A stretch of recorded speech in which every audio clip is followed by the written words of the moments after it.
Welcome to Grad English. Today's story is about me. I get an invitation to my 10-year school reunion. I scroll through social media and see my classmates are all successful. Emma is a senior director. Jake travels the world. I feel like my own life is small compared to theirs. Tom encourages me to go. Let's see what happens when I face my old classmates. Have you ever found yourself scrolling through social media, comparing your ordinary Tuesday to everyone else's highlight reel? You see a vacation photo, a promotion announcement, a new house, and suddenly your own life feels small. That is exactly what happened when I got an invitation to my 10-year school reunion. I want to share this story because I know I am not the only one who feels this way. This is what happened the night I almost let social media ruin a real connection. Tom, I got an invitation for my high school reunion next month. It has been 10 years since graduation. 10 years? That flew by. Are you thinking about going? I am not sure. I cannot decide if I want to see those people again. Some of them I have not spoken to since we threw our caps in the air at graduation. What do we even talk about after 10 years? It could be fun to catch up with old friends. You had some good times in high school, did you not? I did, but people change, and I have seen what they are posting online. Everyone seems so successful now. Emma is a senior director. Jake travels the world. I am still in the same job I started 5 years ago. What do you mean by successful? Big salaries and fancy titles? Because if that is the definition, half the people you admire are probably pretending too. Exactly. Emma, who I used to sit next to in chemistry class, just bought a huge house. Jake travels the world and posts from beautiful beaches. And I am just here with my normal life.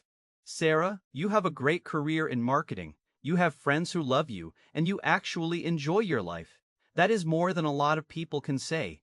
I know you are right logically, but it is hard not to look at those photos and feel like I should have done more by now, like I am somehow behind in a race I did not even sign up for. Everyone shows the best parts of their life online, not the whole picture. Nobody posts their failures or their difficult days. Maybe you are right, but I still feel nervous about going. What if everyone asks what I have accomplished and I have nothing impressive to say? You should go. It might be nice to see everyone in person, not just through a screen. Real conversations are different from comments and likes. You might actually enjoy it once you are there. What if it is awkward and I have nothing to say? Then you smile, ask them questions about their life, and let them do the talking. People love talking about themselves. That is actually good advice. Okay, I will go, but will you come with me? I need someone to keep me grounded. Of course, I would not miss seeing you in your old school. Thank you. I think I will feel so much braver with you there. We will have a good time, and if it gets awkward, we can always sneak out for ice cream.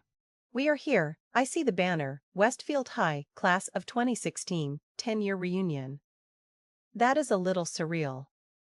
I have not set foot in this building since the day I graduated. This brings back memories. Your school has that classic old building feel. I bet the gymnasium looks exactly the same as it did 10 years ago. I am so nervous. I can already hear the music and the chatter from here. What if I do not recognize anyone? What if they do not recognize me? Deep breaths. You have got this? Remember, these are just people. They are probably just as nervous as you are. Okay, let us do this. Sarah, oh my goodness, it has been forever. You look amazing. Emma, wow, you have not changed a bit. It is so good to see you. This is my husband, Michael. And look, these are photos of our new house. We moved in 3 months ago. Wow, that is a beautiful house, Emma. That kitchen is gorgeous. Thank you. We just got back from Bali too. We stayed at this 5-star resort right on the beach. The resorts there are absolutely incredible. Anyway, enough about me. What have you been up to all these years, Sarah?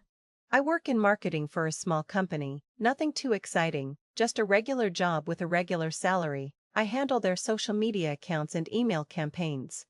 That sounds nice. I just got promoted to senior director at my firm. It has been a lot of work, but I am very happy. Congratulations, Emma. That is really impressive. It sounds like everything is going perfectly for you. I should go say hi to other people, but let us catch up more later. Sarah, are you okay? You seem a little quiet now. I am fine. I just feel like everyone here has done so much more with their lives than I have. Emma only told you the highlights of her life. You do not know what happens behind closed doors. I guess that is true, but it still feels discouraging standing here listening to everyone talk about their achievements. Remember what we talked about. Nobody's life is as perfect as it looks online. Sarah, wow, I have not seen you since we walked across that stage at graduation. Jake, it is so good to see you. How have you been? I have seen your travel photos. You seem to be living the dream. Those photos are real places, sure, but the caption should have said, "Lost my job 2 weeks after this was taken." Oh no, Jake, I had no idea. Your photos always look so happy. That is exactly the problem with social media. I posted that photo from a beautiful beach, but I did not post the panic attack I had the night before worrying about money. I am so sorry you went through that. It must have been terrifying. What happened after you got back? I lost my job right after I bought a house. Worst timing in history. I almost lost the house too. I was sleeping on my brother's couch for 6 months, sending out resumes every single day with no response. That sounds incredibly difficult. I never would have guessed from your posts. You always seemed so positive online. That is the thing, is it not? Nobody posts the hard parts. We all curate our lives. I decided to share this with you because I saw you talking to Emma, and I recognized that look on your face. I have had that exact look so many times. What look? The everyone has it together except me look. I have worn it myself many times.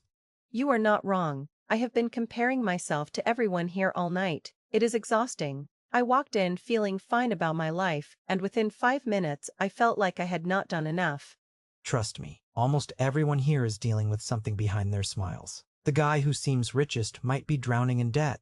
The girl who looks happiest might be in a difficult marriage. Nobody escapes struggle. That actually makes me feel a lot better. Not that other people struggle, but that I am not alone in feeling this way. I thought I was the only one who felt inadequate. What about you, Sarah? How has life been treating you, the real version? Honestly, it has been good. I have a stable job, a partner who supports me, and enough to be comfortable. It is not flashy, but it is real.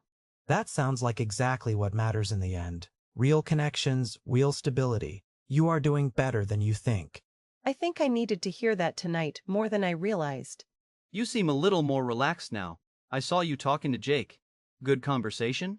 It was. He told me about some really hard years he went through. Lost his job, almost lost his house. That sounds really tough. It takes courage to share something like that at a reunion. But he is doing okay now? He is rebuilding. He found a new job. He is getting back on his feet. But what really got me was his honesty. He said nobody posts the hard parts of their life. We only see the filtered version. And that surprised you? It should not have, but yes, I was so caught up in Emma's perfect photos that I forgot those are just a fraction of the story. Sometimes we need to hear it from someone else to really believe it. I feel a little silly now for being so worried about tonight. All that anxiety about comparing myself to filtered versions of people's lives. Do not feel silly. It is a very human thing to compare yourself to others. The important thing is that you recognized it. Sarah, there you are. Are you having a good time? Yes, actually, it has been really nice catching up with everyone. I am glad. Honestly, between us, that big house has been so stressful to pay for. The mortgage keeps me up at night. Really? It looked perfect in your photos. Photos do not show mortgage payments or arguments about renovations. I spent an hour staging those photos to look effortless. I never would have guessed that from your posts. Nobody guesses it. That is exactly the problem with social media sometimes. We all compare our behind the scenes to everyone else's highlight reel. Thank you for being honest with me. You have no idea how much it helps to hear this.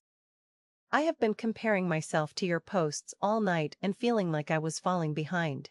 Tom, I think I understand something important now. What is that? Everyone has struggles. Even Emma, who seems to have the perfect life, is dealing with her own problems. Nobody's life is as easy as their posts make it look. That is a really valuable thing to realize. And it is true. Everyone is fighting a battle you know nothing about. The people who look like they have it all figured out are often struggling the most. I am actually glad I came tonight, even with all my nervousness before, this turned out to be exactly what I needed.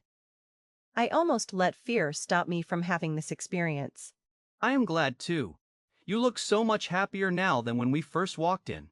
I am. Comparing myself to filtered photos was never a fair comparison. I was comparing my real life to everyone else's curated highlights. Your life is good just as it is. You do not need a bigger house or a fancier title to be happy.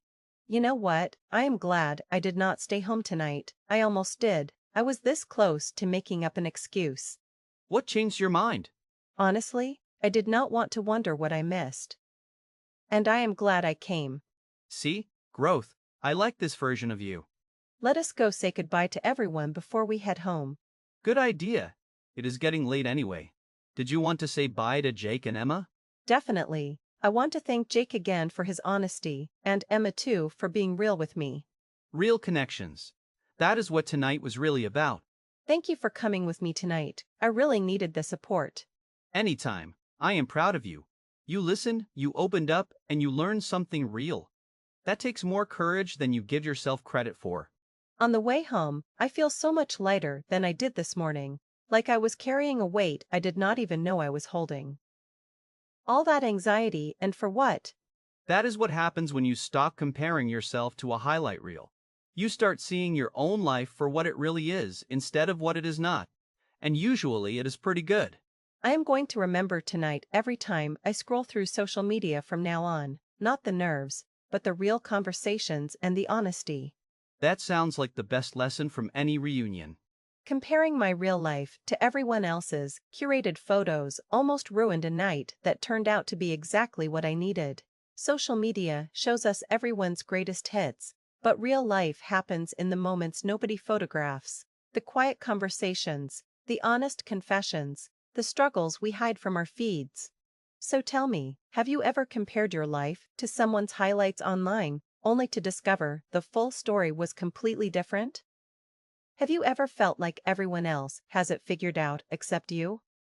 Share your story in the comments, and subscribe for more real conversations about life, social media, and learning to be happy with what we already have.